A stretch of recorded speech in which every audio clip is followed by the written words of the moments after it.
Halo semuanya, perkenalkan nama saya Bianca Belortolanus dengan NIM 2410911220051. Di sini saya akan mempresentasikan mengenai tugas video pengantar blok kardiorespirasi dengan dosen pengampu Dr. Oski Iliandri, Magister Kesehatan. Nah, dalam presentasi ini ada 3 materi utama yang akan saya jelaskan, yaitu yang pertama adalah anatomi sistem respirasi, yang kedua adalah anatomi kardiovaskular, dan yang ketiga adalah anatomi klinis kardiorespirasi dan juga vaskular. Nah, yang pertama adalah anatomi sistem respirasi. Anatomi sistem respirasi dibagi menjadi 2 bagian penting, yaitu traktus respiratoria superior dan juga traktus respiratoria inferior, di mana ini tuh sistem respirasi bagian atas dan juga sistem respirasi bagian bawah. Nah, kalau traktus respiratoria superior dibagi menjadi kavitas nasi, lalu nasus, paring, dan laring. Kalau untuk traktus respiratoria inferior dibagi menjadi trakea, bronkus, bronkiolus, dan alveolus. Seperti itu. Selanjutnya ini adalah nasus. Nah, nasus sendiri itu artinya adalah hidung. Nah, di sini ada nasus externus dan nasus internus. Kalau externus berarti itu bagian yang di luar. Nah, kalau internus berarti bagian yang di dalam atau tidak terlihat. Untuk externus sendiri, kalau bagian ujung hidung itu namanya apex nasi. Nah, kalau untuk kayak bagian batang hidungnya ini itu namanya dorsum nasi. Nah, untuk pangkal hidung yang di atas ini namanya radix nasi. Nah, kalau untuk sayapnya dari hidung itu namanya adalah alai nasi. Untuk lubang hidung kita sendiri itu disebut dengan nares. Nah, lalu di antara nares dan juga pembatas antara kedua nares itu ada yang namanya septum nasi atau pemisahnya. Lalu di pangkal hidung sendiri itu ada struktur yang namanya coana. Nah, ini merupakan struktur-struktur lain yang membentuk nasus kita. Ada os frontale, os nasale, lalu processus frontalis os maxillaris, cartilaginous nasalis lateralis, cartilaginous alares minores, cartilago septinasi, dan lain-lain. Lalu ini merupakan bagian dari kavitas nasi. Nah, di kavitas nasi itu ada beberapa seperti benjolan-benjolan. Nah, benjolan-benjolan ini itu berfungsi untuk melembabkan udara yang akan kita hirup. Nah, benjolan-benjolan ini tuh ada 3 di kavitas nasi. Nah, pertama mulai dulu dari vestibulum nasi. Vestibulum nasi ini seperti kayak terasnya hidung gitu. Jadi dia kayak awal mulanya lah udara masuk melewati vestibulum nasi. Lalu di sini ada 3 kongka. Dia tuh kayak yang saya bilang tadi, benjolan. Nah, kongka yang pertama yang paling atas itu namanya kongka nasalis superior. Lalu yang di tengah namanya kongka nasalis media dan yang di bawah namanya kongka nasalis inferior. Di antara kongka-kongka ini ada ruangan ataupun kayak jalur seperti itu. Nah, jalur itu kita sebut dengan meatus. Jadi, di antara kongka yang superior dan media ada meatus nasi superior. Di antara kongka nasalis media dengan inferior ada meatus nasi medius ini yang di tengah. Lalu, yang paling bawah dengan os palatum ini ada meatus nasi inferior seperti itu. Nah, selain itu ada juga kayak struktur-struktur lain yang sangat penting untuk sistem pernapasan seperti sinus frontal, sinus ethmoidalis, sinus maxillaris, dan juga sinus sphenoidalis. Ini yang biasanya kalau misalnya ada peradangan disebut dengan sinusitis gitu. Lalu ini mungkin beberapa struktur lain yang penting di mana faring kita itu dibagi menjadi 3 bagian. Nah, ada yang namanya nasofaring, orofaring, dan juga laryngofaring. Kalau misalnya nasofaring dari namanya sendiri itu berasal dari nasal dan faring. Jadi dia itu antara hidung dan juga faring. Kalau orofaring berasal dari oral dan faring yang berarti dia itu dari mulut ke faring. Kalau laryngofaring dari namanya laring dan faring berarti dari laring ke faring seperti itu. Nah, ini adalah tadi pangkal hidung. yaitu coana. Nah, di dekat situ ada kayak rongga gitu untuk masuknya udara, namanya ostium pharyngeum tubae auditivae. Lalu ada juga kayak struktur di dekat dengan lidah kita, itu namanya isthmus pharyngealis, dan dia tuh selevel dengan palatum mole. Palatum mole itu adalah kayak bagian langit-langit di mulut kita seperti itu. Nah, lalu di sini ada epiglottis, lalu isthmus faucium, recessus pharyngeus, dan adytus laryngis. Nah, ini adalah tampak posterior dan tampak lateral dari laring itu sendiri. Jadi, laring itu kalau dipotong jadi kayak gini. Dia tuh jadi 3 bagian atau 3 wilayah. Ada supraglotidis atau supraglotika, terus ada transglotika atau glotis, terus ada subglotidis atau subglotis lah. Nah, lalu kartilago di laring itu ada 2 jenis, yaitu kartilago yang tidak berpasangan dan kartilago yang berpasangan. Untuk kartilago yang tidak berpasangan, itu ada kartilago epiglotika. Jadi ini adalah kartilago yang menyusun epiglotika. Epiglotika itu sendiri seperti katup, teman-teman, yang untuk mencegah adanya partikel-partikel yang tidak diinginkan untuk masuk ke sistem respirasi. Nah, selain itu ada juga kartilago tiroidea. Jadi kartilago tiroidea itu yang ini, teman-teman. Dia itu kalau misalnya menonjol pada pria itu disebut dengan jakun yang di sini itu ya. Yang paling besar ini namanya kartilago tiroidea. Lalu ada kartilago cricoidea, yaitu kartilago di bawahnya kartilago tiroidea. Nah, terus ada juga kartilago berpasangan. Kartilago berpasangan ini ada kartilago arytenoidea, kartilago cuneiforme, dan kartilago corniculata. Seperti itu. Lalu selanjutnya, ini merupakan tampak lain dari laring itu sendiri. Di bagian paling atas itu ada yang namanya adytus laryngis. Lalu di bawahnya adytus laryngis itu ada yang namanya vestibulum laryngis. Ya, ini. Nah, setelah itu ada seperti celah. Nah, itu namanya ventriculus laryngis. Lalu setelahnya di bawah ventriculus laryngis itu bagiannya disebut dengan cavitas laryngis. Nah, lalu di laring itu sendiri juga ada seperti lapisan gitu, ada lipatan. Nah, lipatan ini ada 2. Yang bagian atas itu disebut dengan plica vestibularis. Jadi ini adalah plica vestibularis. Lalu yang kedua, lipatan yang kedua itu namanya plica vocalis atau yang kita kenal dengan pita suara. Nah, lalu di sini ada bagian dari trakea. Ini udah masuk ke tractus respiratoria inferior. Nah, ini merupakan kartilago tiroidea tadi. Nah, trakea itu yang seperti pipa ini, teman-teman. Jadi, trakea sendiri itu disusun oleh cartilaginous tracheales.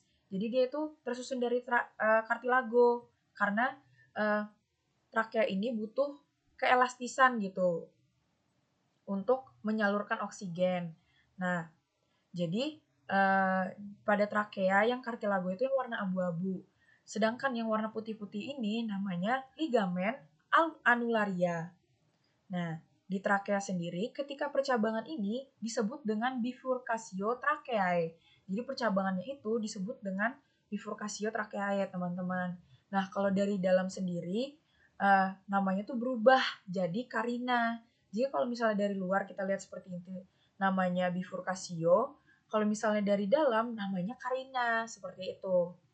Lalu dari bifurcatio ini kan bercabang. Nah, dia tuh jadi bercabang lah ke bronkus. Jadi setelah trakea masuk ke bronkus dengan nama bronkus principalis atau bronkus primarius. Itu sama aja, teman-teman. Ada bronkus principalis dexter dan bronkus principalis sinister. Nah, dari bronkus principalis dexter dan sinister itu nanti dibagi lagi menjadi bronkus lobaris atau bronkus kelobus lobus gitu. Nah, dari bronkus lobaris nanti dibagi lagi menjadi bronkus segmentalis seperti itu. Ini merupakan beberapa bagian yang menyusun trakea. Mungkin ada paries membranaceus, glandula tracheales, lalu ada M tracheales, dan lain-lain yang sudah saya jelaskan. Nah, selanjutnya adalah bagian dari paru atau pulmo. Nah, pada paru sendiri mungkin struktur pentingnya itu adalah puncak paru. Puncak paru sendiri disebut dengan apex pulmonis. Lalu ini adalah paru bagian dekstra atau bagian kanan. Nah, paru sendiri itu kan dibagi menjadi dua, teman-teman. Ada yang lobus kanan dan lobus kiri, atau lobus dekstra dan lobus sinistra. Untuk lobus dekstra sendiri, dia itu dibagi menjadi 3 lobus. Nah, oleh karena itu, garisnya itu ada 3, teman-teman. Ada 2 maksudnya. Jadi dia membagi jadi 3 lobus seperti itu. Nah, garis yang pertama, yang mereng ini, itu disebut dengan visura obliqua karena dia tuh mereng. Nah, yang membedakan dengan sinistra, yaitu garis ini, teman-teman, yang lurus, yang visura horizontalis. Kalau misalnya yang lobus sinistra hanya memiliki visura obliqua saja. Nah, tadi kan puncak namanya apex pulmonis. Kalau misalnya dasar berarti namanya basis pulmonis, seperti itu. Nah, jadi paru-paru kita itu, teman-teman, mempunyai yang namanya kayak pelindung gitu, kayak punya pembungkus. Pembungkus ini kita kenal dengan nama pleura. Dan pleura ini punya 2 jenis. Ada yang pleura parietalis dan juga pleura visceralis. Nah, apa sih pleura parietalis dan visceralis itu? Jadi pleura parietalis itu adalah pleura yang tidak terhubung langsung, maksud tidak menempel langsung pada paru-paru. Sedangkan pleura visceralis dia itu langsung menempel pada paru-paru. Jadi yang ini yang paling dekat dengan paru-paru atau pulmo itu adalah visceralis, lamina visceralis. Kalau yang di luar, yang lebih luar dan tidak menempel langsung ke paru-paru, itu namanya pleura parietalis. Nah, di antara pleura ini, pleura parietalis dan visceralis, ada yang namanya kavitas pleura. Di kavitas ini terdapat cairan pleura yang fungsinya agar ketika kita melakukan respirasi ataupun kayak bernafas gitu, itu tidak bergesekan, saling bergesekan, sehingga kita tuh gak terluka paru-parunya. Jadi cairan itu berfungsi agar ketika kita respirasi, gaya geseknya tidak terlalu besar, seperti itu. Nah, selanjutnya adalah anatomi kardiovaskular. Core atau jantung itu tempatnya di mana sih? Jadi batas atas jantung adalah vertebra thoracal 4 atau angulus ludovici. Jadi itu kayak intercostalis kita yang kedua di sini. Nah, kalian bisa lihat juga kalau mungkin dirasa ya di sekitar sinilah. Terus batas kanannya adalah 2 cm dari linea sternalis, batas kirinya adalah antara linea parasternalis dan linea midclavicularis, lalu batas bawahnya adalah diafragma kita, seperti itu.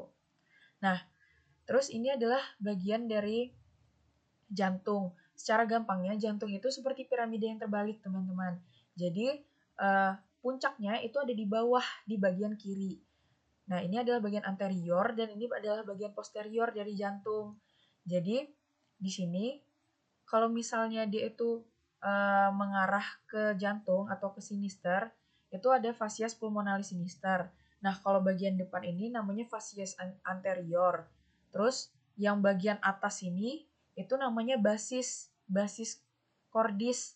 Lalu di sini bagian kanan jantung adalah fascias pulmonalis dexter. Lalu ada margo atau tepiannya, dan ada fascias diafragmatika atau yang kayak menghadap ke diafragma, seperti itu. Nah, untuk puncaknya sendiri itu dinamakan dengan apex cordis, seperti itu. Nah, kita tahu kalau jantung itu dibagi menjadi 4 ruangan. Ada dua serambi dan juga 2 bilik. Serambi disebut juga dengan atrium dan bilik disebut juga dengan ventriculus.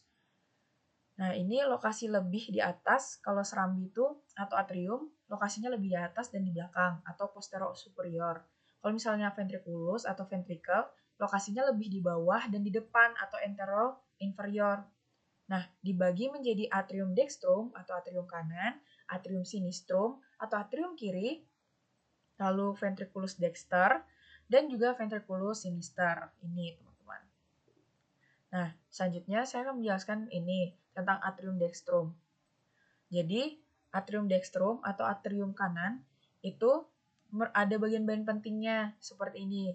Vena cava superior, lalu ada auricula dextra, crista terminalis, lalu musculus pectinati, ini tuh yang seperti sisir, lalu ada ostium sinus coronarii, lalu ada valvula sinus coronarii, septum interatriale atau pembatas gitu antara atrium, lalu ada limbus fossa ovalis. Fossa ovalis yaitu fossa yang tertutup dari foramen ovalis ketika kita masih bayi, itu tertutup jadi fossa ovalis. Lalu ada vena cava inferior.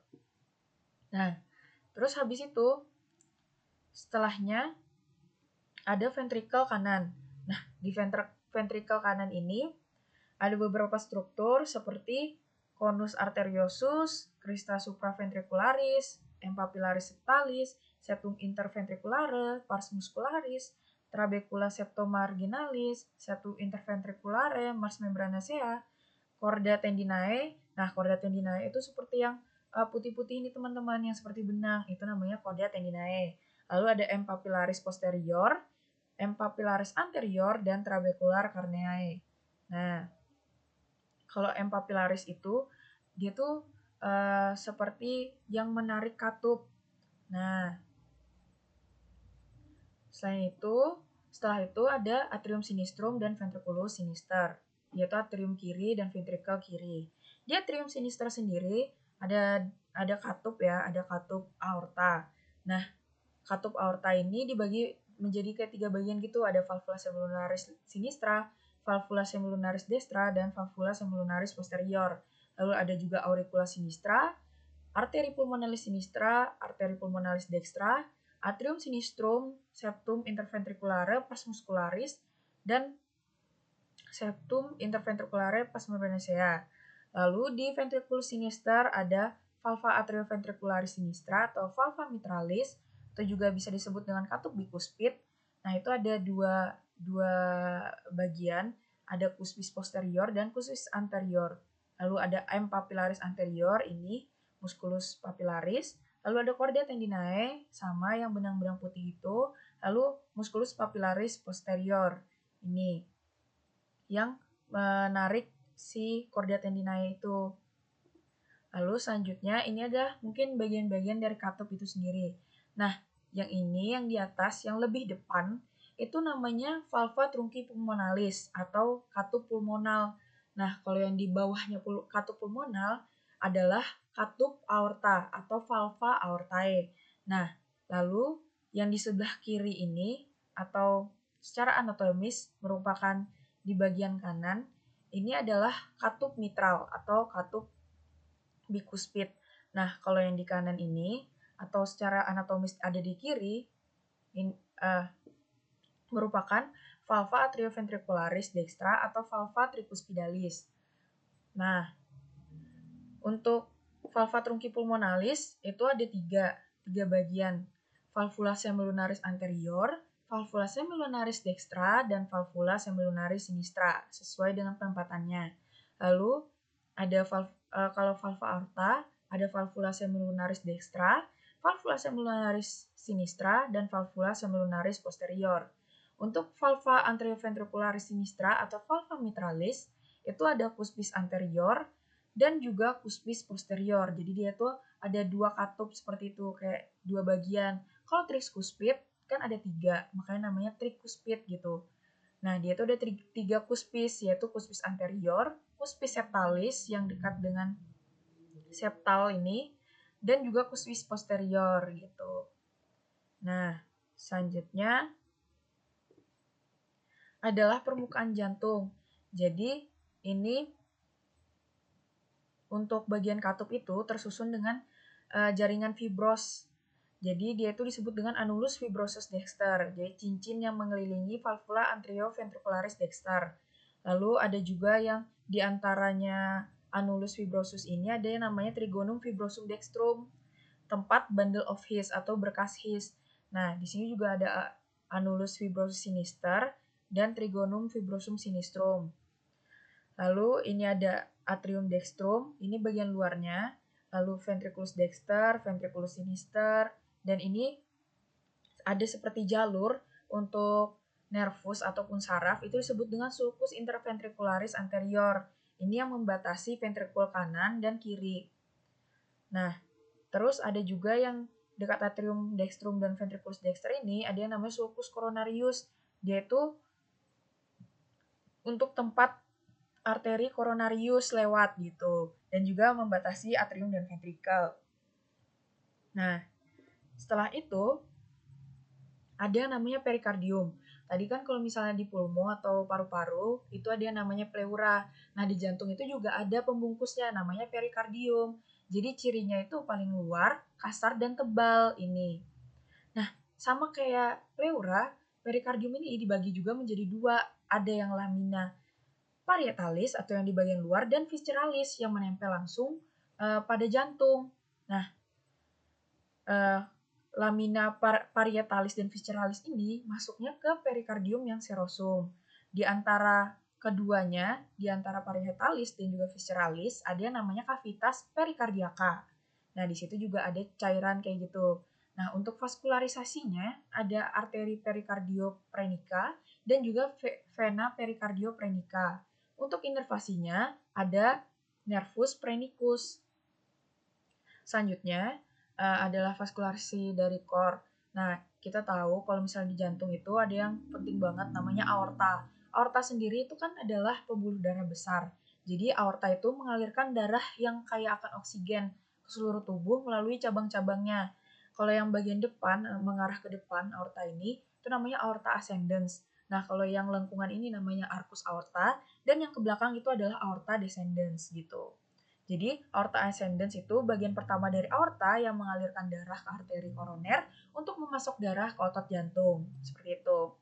Nah, terus di sini ada arteri koroner, pembuluh darah yang menyuplai darah yang kayak oksigen ke otot jantung.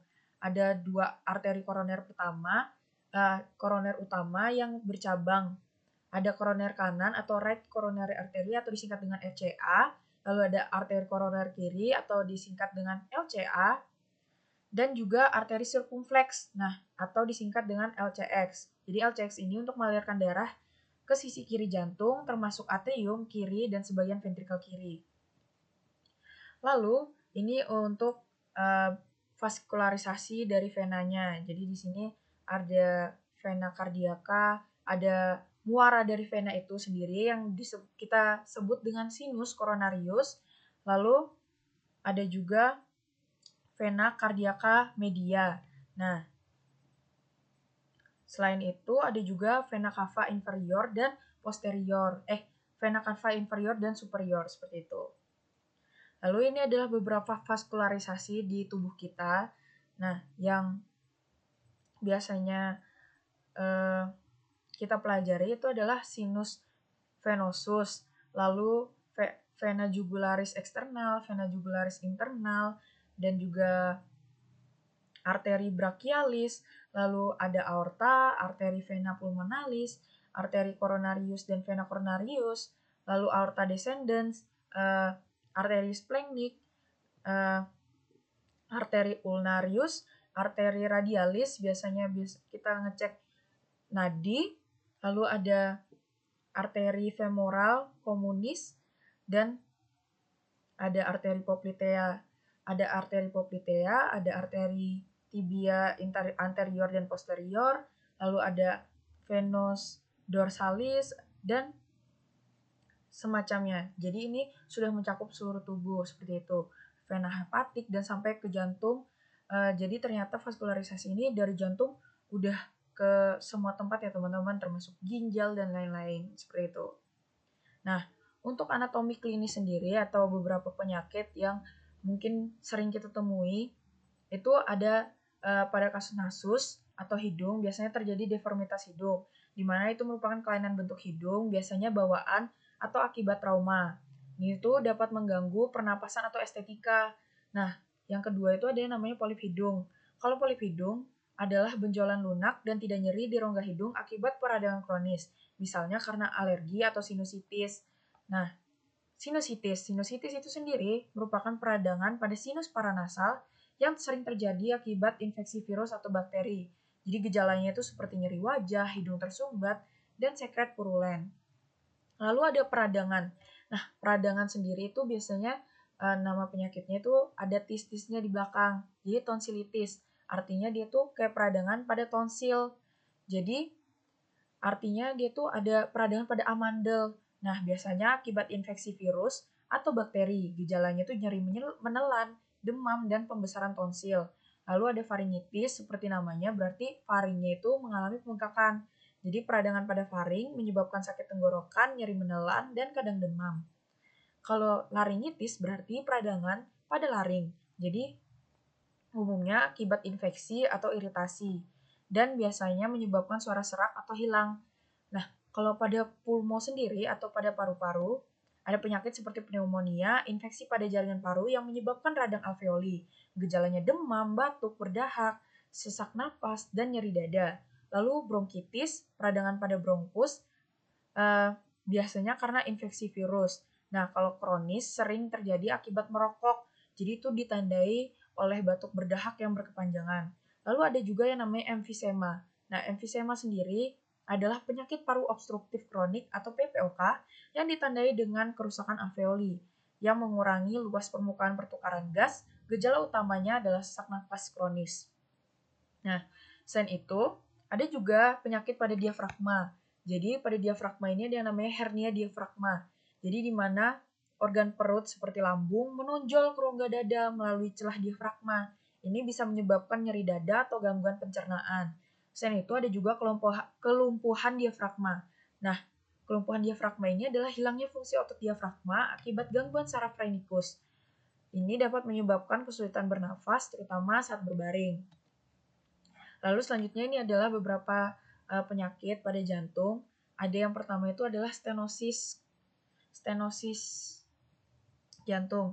Jadi stenosis ini merupakan ketika pembuluh darah atau ketika katup pada pembuluh darah itu tidak dapat membuka secara sempurna.